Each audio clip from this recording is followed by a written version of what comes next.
When they told the poor poet that the one he loved best was lying sick in the shadow of danger, he was nigh distraught.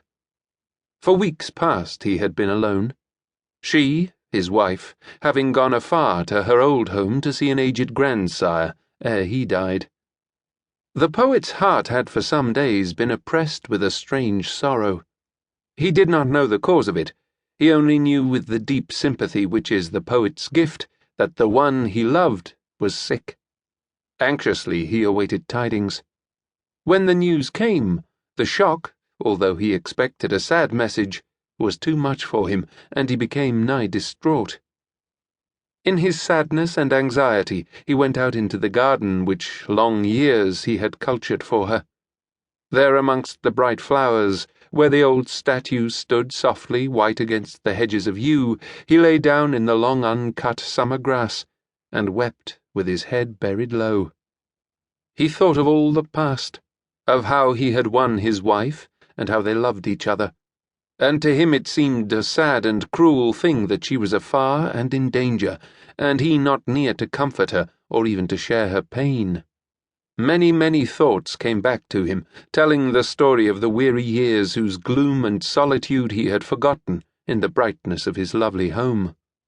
How in youth they twain had met and in a moment loved. How his poverty and her greatness had kept them apart.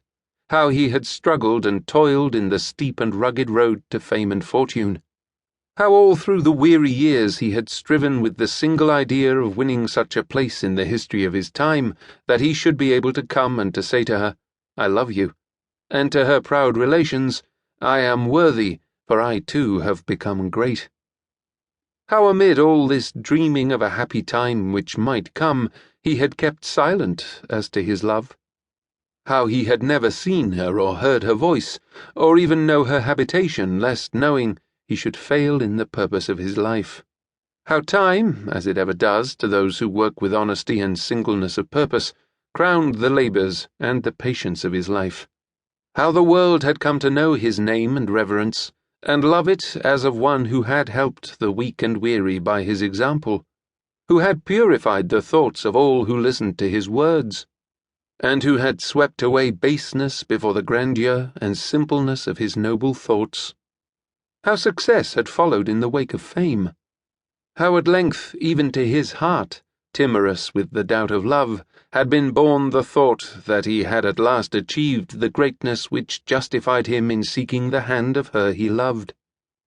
How he had come back to his native place, and there found her still free. How when he had dared to tell her of his love, she had whispered to him that she, too, had waited all the years, for that she knew that he would come to claim her at the end. How she had come with him as his bride into the home which he had been making for her all these years. How there they had lived happily, and had dared to look into the long years to come for joy and content without a bar. How he thought that even then, when though somewhat enfeebled in strength by the ceaseless toil of years and the care of hoping, he might look to the happy time to come. But alas, for hope! For who knoweth what a day may bring forth? Only a little while ago his dear one had left him hale, departing in the cause of duty, and now she lay sick, and he not nigh to help her. All the sunshine of his life seemed passing away. All the long years of waiting and the patient continuance in well-doing which had crowned their years with love seemed as but a passing dream, and was all in vain. All in vain. Now with the shadow hovering over his beloved one, the cloud seemed to be above and around them, and to hold in its dim recesses the doom of them both. "Why, oh why," asked the poor poet to the viewless air, "did love come to us? Why came peace and joy and happiness, if the darkening wings of peril shadow the air around her, and leave me to weep alone?" Thus he moaned and raved and wept, and the bitter hours went by him in his solitude. As he lay in the garden with his face buried in the long grass, they came to him and told him with weeping that tidings sad indeed